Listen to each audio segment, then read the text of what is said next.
Good morning, everyone. Welcome to Sports Shorts Daily. Ronnie Rants alongside Tommy Chrysan. Happy holidays to everyone. I know a lot of folks are out of school, kids are at home, and of course, it's a nasty week. Only going to get colder and colder, but it'll get drier and drier as the week goes on. TK joined us from Court Street Cafe, Sport, and the Rougarou gear. And which, speaking of Rougarou gear, you can get it at brrougarou.com. brrougarou.com.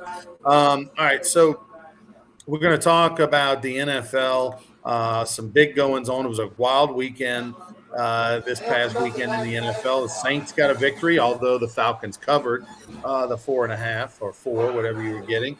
But the Saints won. That's always good to beat the Dirty Birds, no matter the record. The Pelicans have now lost 4 in a row. They were never really in it last night till the very end. They cut the lead to 3. They were down 16 late. They cut the lead to 3 with just over a minute to play, and then the Milwaukee Bucks, one of the best teams in the league, pulled away and won by 9, I believe. I was there, got a chance to sit on the second row thanks to Dr. Venable, and I will say this, Giannis. I mean, we already know. I mean, the whole reason I went was to watch Giannis play. I wanted to see, arguably, in my opinion, the greatest basketball player in the world today, and he lived up to those expectations. I think he had 40 or 42 or something like that in the game. He is unbelievable when he takes 2 or 3 big strides. He practically can travel the distance of about 6 or 7 regular strides, and just such a good player. Can shoot, can rebound, does it all. And Zion did not have a good game. He finally turned it on the last 5-6 minutes of the game. Zion did not play well. There's still lacking some firepower with Ingram, who would help stretch the floor. So, I don't think there's anything long-term wrong with the Pelicans. I think they just ran into a really good team. They didn't play their best. They had an off night with a couple of scores. But Milwaukee's really, really good and will be definitely a title contender once again this year. Okay, Steven. Steven's the English expert. Giannis. No G, no G. Thank you, Steven. Appreciate it, buddy. Merry Christmas to you, Steven. But you know, let's go. Let's talk a little NFL, Tommy. Saints game, ho hum. Saints took care of business and they won. Still don't understand why they're not playing Jameis Winston. Clearly, he and Dennis Allen don't like each other. But that said, in the NFL, there were a lot of upsets. The Dogs did really well over the weekend, but there was 2 games in particular that got everyone's attention. That was the ending to the Washington Commanders game where they thought they had the winning touchdown and they didn't. And then the other was the incredible ending in a tie ball game that looked like it was headed to overtime. It should have been overtime between the Patriots and the Raiders. Let's start with the Commanders. Take us through that. Start with the Patriots. Yeah, no, start with the Commanders, the Washington Commanders. Well, the Commanders, the whole thing, the wide receiver McLaurin, and I heard a soundbite from him this morning. Wide receivers, they get to the line, they look over to the ref, they point at the ref to kind of get an indication if I'm on the line or not. Now, here's what I think about that. If you're an NFL wide receiver, you should know how to line up. Okay, excuse me. 12-year-old football teams learn how to line up. That's part of what I think about that. Now, it was a huge controversy that. Do we have any audio from the field? So on the Dan Patrick show this morning, they talked about a game like that, 2 major markets, Washington, New York. You would think there's some parabolic mics and somebody would have some audio, as to what happened. Then it got pointed out that you remember when Myles Garrett hit the quarterback with the helmet, the Steeler guy, right? Apparently, it was revealed the NFL heard the audio because there was controversy whether somebody used a racist term. Right. But they never released it to anybody. So they're saying it's the same thing here. It's just the tip of the iceberg of what's happening in the NFL now with these roughing the passer calls that are inconsistent. Even the vice president of the NFL, Troy Vincent, even came out and said that one call shouldn't have been made, and we got to be better than that was his comment. Ronnie, when you got humor refereeing games, you're going to have mistakes. That's been a part of every sport forever. You go to a 9 and 10-year-old baseball game, USSSA game, and there's going to be refs going to miss a call here and there. Major leagues, NFL, NBA. You were at an NBA game last night, probably a lot of missed calls. But anyway, I don't know how the NFL could address it. Something I said 10 years ago, I'm going to repeat right now. They need 2 more refs on the field. They can afford it. That's not an issue. And I use my example. When basketball went to 3 refs, everybody's hair caught on fire. Like, oh, my God, we're going to have 3 refs out there? Now they wouldn't think of doing a game with only 2 refs.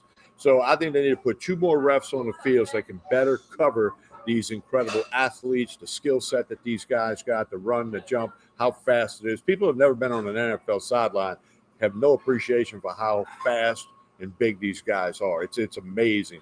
Not everybody will get a chance to stand on the sideline, but 2 more refs on the field might help. They miss face masks all the time and miss a lot of things that I think if they had 2 more refs on the field, that would make it a little bit better. Is it going to be perfect? No, there's no way to get perfection. The issue, though, for me, Tommy, becomes, okay, we put more reps on the field. That means more penalties, which makes the games longer. It makes all these stops and starts. The other thing, too, is if we're going to go with more refs, in my opinion, I'd rather have those refs be in the booth. I'd rather them, figure out instant replay and figure out how they can, get the information from there down to the field instantaneously, which they can. I mean, there's no reason why you couldn't have earpieces on everybody. And as soon, they have a million cameras. They can have more people in the booth with more controls to say, hey, this happened or that happened. The problem becomes, I believe they probably could call a penalty on every play. There's a holding somewhere. There's a a late hit. There's a pass interference. There's something probably going on every play. Do we really want to go down that rabbit hole, or do we want to just focus on primarily, where the ball is, the quarterback, where the ball is, and something in that path? So that's the catch-22. Is I agree with you. The players are faster, bigger, stronger. They can afford more officials. They can afford more people in the booth. They can afford more technology to get the calls right. Do they want to, though? Do they want to go down that rabbit hole of every play there's a call? And that's where you would go, I think, if you took it to the next level. Well, I get it. And like you say, they're trying to check whether the guy's foot was in bounds. All of a sudden, they see a face mask that wasn't called. Do you add that in?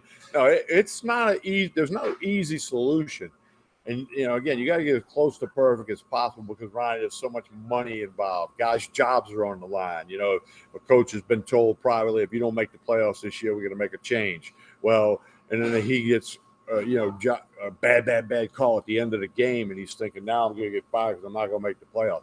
There's so many layers involved, but I'm like you. I do agree with you that with the technology that we have today, why can't they, get more of the calls right? But the problem I think that frustrates fans is when we watch a replay and we're like, okay, the ball came out, okay, and the other team recovered, and then they come back and say the play call stands as called. Well, what were they looking at? Well, right. Or why did they share the other stuff? Or why did they blow the whistle before it was over? Yeah, and that's the other thing. You can't always hear when was the whistle blown, and in many calls, that's an important part of the call. I would be a fan of, Tommy, of having some sort of technology or rules within the league to where whenever a flag is thrown, there's an instant automatic review to check if that call is right or wrong.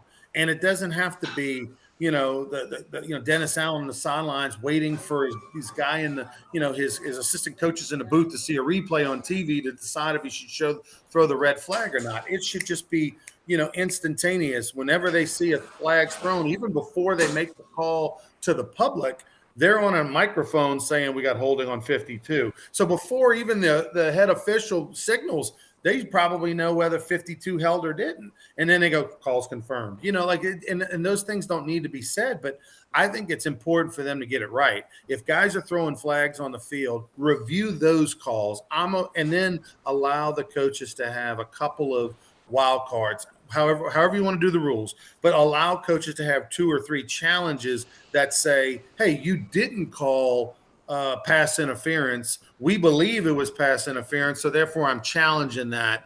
And then they can review it in the booth and decide if, well, it should have been pass interference and it wasn't. Or but review all the calls instantaneously, get them correct, and then allow challenges still for the non-calls, maybe 2 of those a game or something.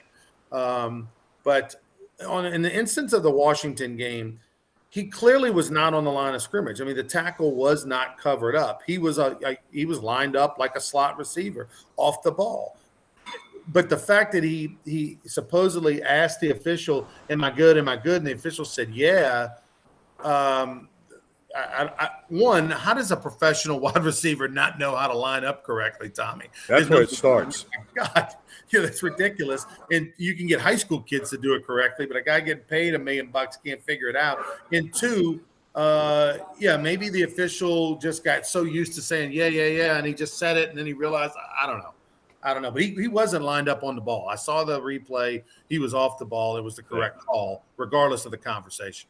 Well, they've talked for years now, and it came up again the last couple of days about putting a sky judge, as they call it, maybe to do what you said, to make that instant word into an earpiece of one of the refs on the field. I mean, they got to try to figure this out, because I think if they try to figure it out and they do something, it'll appease the fans, because everybody bets 99. Well, I don't know the answer to it. A lot of people that watch these games bet, and some people bet a lot of money. Like the guy, we're going to talk about the Patriots game with the Raiders in a minute. A guy won $2.8 million with that touchdown. I sent you the CBS Sports link on that. There says a lot of money betting and not betting, and for everybody that wins a bet, there's people that lose the bet and vice versa. So the NFL at least got to show that they're making a better effort. When they started reviewing pass interference, and that was horrible, they couldn't get that right. That's why they don't do that anymore. They couldn't get it right. It boggles the mind of the fan, the season ticket holders and front office people of all these organizations, and coaches and front office people. They got the mute button on because they don't want to get fined by the NFL if they come out. When Ron Rivera with the Redskin coach, they asked him about that penalty. He goes, "I don't want to talk about the referees." That was his way of saying they screwed it up, but I can't say that. You mentioned the officials and stuff. Last night at the Pelicans game, having an opportunity to sit so close to the court, you're able to hear some of the conversations between the coaches and all. And I was literally sitting right behind the scorekeepers, so right behind where they do the replay, where they review if there's a replay, and also right behind the people that are working the score up in the arena. And there was a gentleman in front of me who's an older gentleman, over 70 for sure, that was in charge of the box that kept the shot clock. Okay. And there was an instance where the Pelicans shot back-to-back air balls, and the guy screwed up the shot clock. Like, he reset the shot clock on one of the air balls. I don't know if he did it on both, but he definitely did it on one. And he shouldn't have, had he allowed the shot clock to not reset, because when you shoot an air ball, you don't reset the shot clock. Didn't hit the rim, then the Bucks would have gotten the ball back, because the shot clock would have run out. And as it turned out, the Pelicans kept the ball alive, and then McCollum ended up making a bucket. So, I mean, now the game ended up going in the Bucks' favor, but that was a giant, and the coach is sitting there yelling at the scorekeeper. I mean, I am within 5 feet of all this happening. He's going, that's two air balls that they shot that you didn't, and he's yelling at the officials. And it's some gentleman who's probably getting $100 a game, who's retired, that's got nothing to do, and he just happened to, have a brain fart. And I mean, the fact that in this day and age that can happen, and that there's not some technology that prevents that from happening. If one guy just happens to zone out for a minute and he's thinking about what he's going to buy for Christmas shopping, it's an air ball. I mean, it was ridiculous, and it could have been a giant thing to the game. Well, again, it's going to be part of, when humans are involved, that nobody's perfect. No one. Now, on to the Raiders game against the Patriots. Again, we said, how can an NFL player not know how to line up a wide receiver?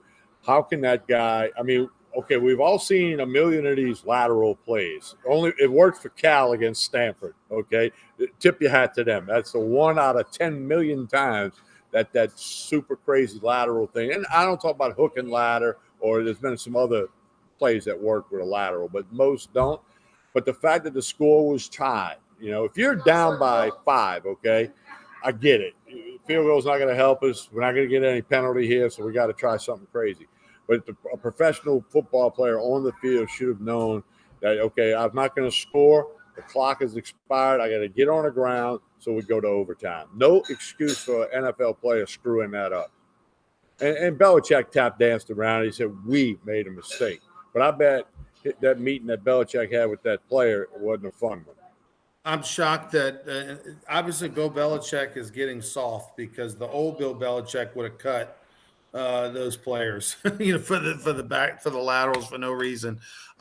It's shocking that it happened to the Patriots because Bill Belichick's literally the greatest coach of all time in NFL history, and his team made two players made some of the worst, dumbest mistakes in the history of football, and you just don't expect that from a Bill Belichick coach team. Clearly, he's slipping.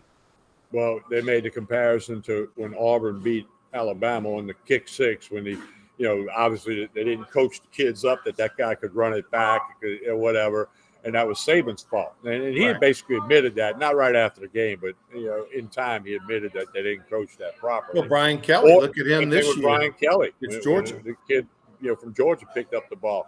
Mm-hmm. You would think now the NFL, there's no time limits on getting together. College football, you might give them a small break because there's only so many hours a week they could work on all that, and they got so much else to work on. But I don't know. I'll tell you what, Ron, and that Mike Florio, who's a national sportscaster, Pro Football Talk, he said the thing with the Redskins makes you think of Tim Donaghy with the NBA. There was he was trying to fix games and get information to people that are betting 10, 20 grand a game or more. The mere fact that he brought that up stirs the pot. Right. Like, is there a conspiracy going on? And people have always said that it's rigged, it's rigged, it's rigged. Championship wrestling, that's all the NFL is. I don't believe it's rigged. I don't believe it's championship wrestling. Too many people would have to be involved if somebody would squeak. But you almost think NBA couldn't have had something like that, but they did. College basketball's had its share of scams, including at Tulane right down the road in New Orleans. So it's a tough deal, but we'll see. Hey, we do know that tomorrow is early signing day. And LSU and all the state schools and schools all around the country, you talk about craziness. You can't follow it on your smartphone with the transfer portal and the commitments and the decommitments and the signings. And, the only thing that's going to be fact is when the paperwork is in at whatever school. So it's going to be wild and crazy. It's going to give people plenty of stuff to do. Speaking of pro wrestling, go ahead and pop that graphic up, TK. Oh, we can do that. That's a big one. We've got a great wrestling event. It's a fundraiser for the Louisiana Sports Hall of Fame Foundation. It's Friday the 13th, January the Friday the 13th, night fights. It'll take place at the Lamar Dixon Expo Center in Gonzales, right off of I-10 and Tanger, out by the Tanger Outlet Mall behind Cabela's. It's going to be an awesome night. It's a fundraiser for Louisiana Sports Hall of Fame. Got 7 championship wrestling matches, followed by a celebrity boxing match between Ryan Maranto and Casey McKenzie. Tommy, we've got 40 VIP tables. Each table is a 10-top table. Is all you can drink, all you can eat, all you can drink, alcohol, catered food from the Bears Casino. We've sold 35 of the 40 tables already. That's fantastic. There's so many great things here. It's Friday the 13th, and people bite on that. A lot of people, make a big reaction to that. And then you got 7, bouts that are going to happen. And then, Ryan Maranto and Casey McKenzie, who are both talking smack on social media. I'm friends with both of those guys and followed both of them for a long time. And it's fun to watch, but that excitement's going to build. I think that week of, starting like that Monday, before the Friday the 13th, that's going to be a wild and crazy week. I know we'll talk about it, and so will all the radio shows will talk about it. And the best thing is it's going to benefit the Louisiana Sports Hall of Fame up at Natchitoches. But, I know you've worked very hard putting this thing together, and there's going to be a lot of promotional stuff and a lot of info. And hopefully you sell the rest of them tables. Is there a standing room? So we've got 5 more tables available for sale, and then we also have general admission and reserve seating, individual seating as well. Wow. So we've got tickets as low as $15 for general admission seating, and we've got reserve seats. We sold out the first row of reserve seating, the second row. And I can tell you this: meatandpotatoesusa.com is going to refresh the line on the 26th, day after Christmas. Because right now, got a lot of reaction to the fact that Maranto was minus 225, big favorite, and McKenzie was plus 240 if he wins. And McKenzie came unglued when I posted the early line. And we're going to, so Monday, December 26th, the line will get updated, and I'll post it all over Sports Shorts and everywhere else because there's going to be some wagers on this. If McKenzie's plus 226, however much action Meat and Potatoes USA will take, I'll if I can find a book that will give McKenzie plus 226, I will bet my house. well, I'm gonna do some careful research, and that line might get adjusted a little bit. Right. Well, that's going to be a lot of fun. So make sure you can get your tickets at lasportshall.com. Just go to lasportshall.com and click on the poster. It'll take you right to the Eventbrite page. It's going to be a lot of fun. Fun for the whole family. Bring the kids out there as well. They're going to really enjoy all the events and activities. Tomorrow, 2:00 press conference with Brian Kelly. So we'll have a lot to talk about on Thursday about who the early signings are, obviously some of the transfer portal signings, but all of that, the early signing period, the transfer signing period, it's all going to be open. Obviously, the transfer portal is going to be open for a while. The big question is going to be Jaden Daniels. Does he come back? Does he go pro? He has yet to really kind of answer that question. Well, he answered it a month ago, but we haven't heard anything since. Right. Which would lead you to believe that maybe there's some thought going on in either direction. You know, I'm not an NFL scout. So I don't know what his value would be this year. I think the inconsistency of his play and the fact that he relies so much on his legs, and he doesn't have the strongest of arm. He doesn't have a Kyler Murray arm. He doesn't have even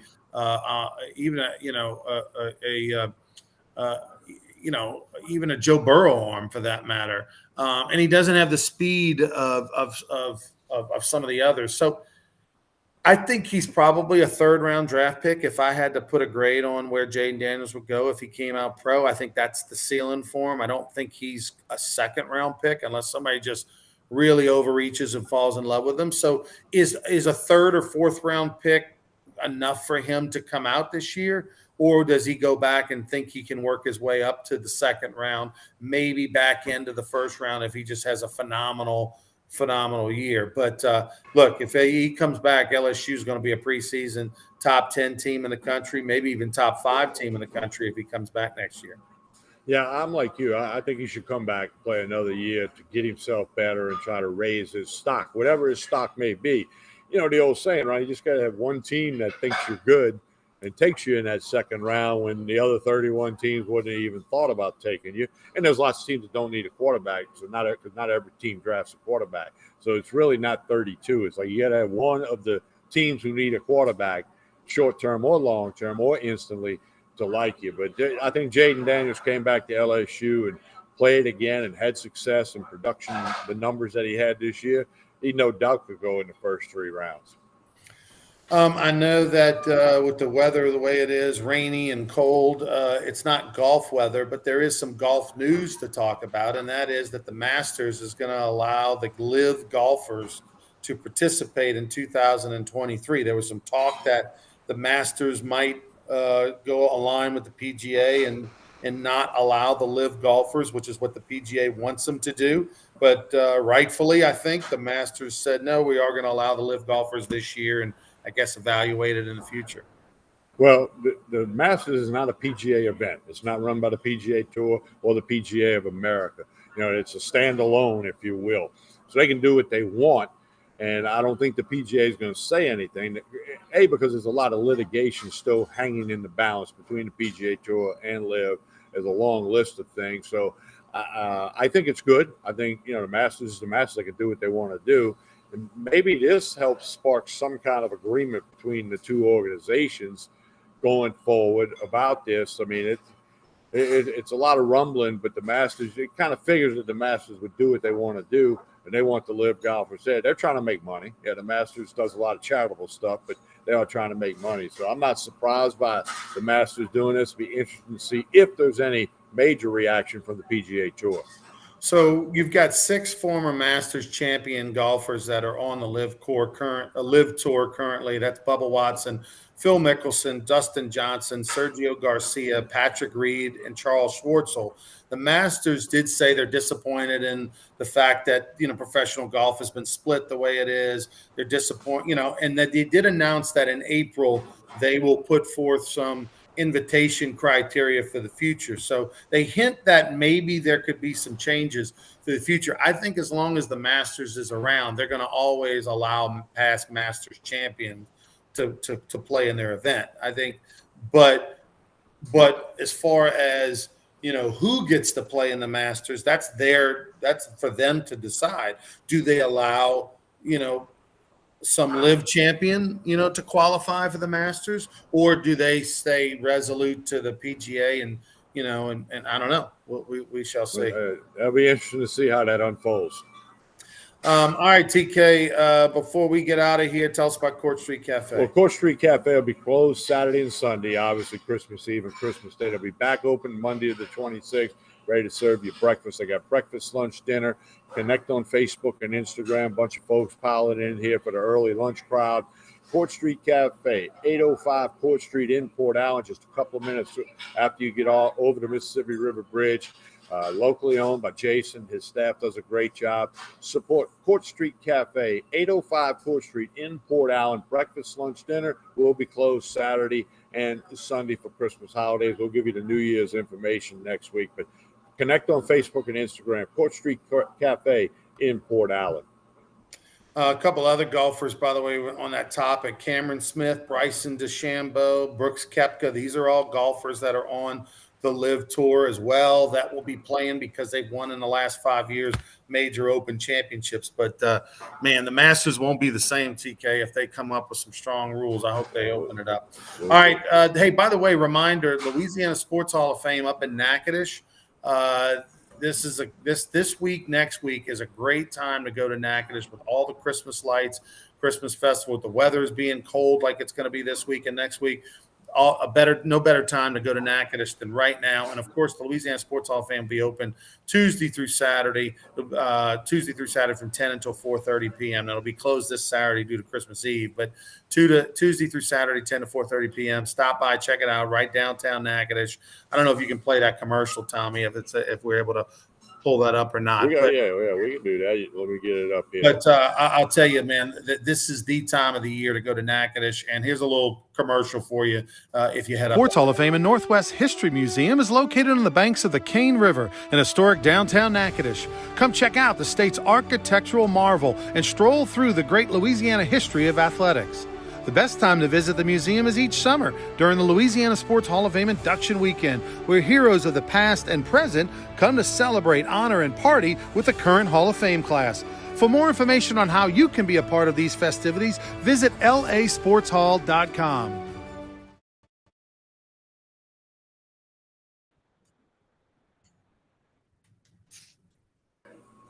All right, gang. Hope everybody has a happy holiday. We'll be back on Thursday for more Sports Shorts Daily. TK will be at Tremonti's Meat and Seafood. Until then, have a good one.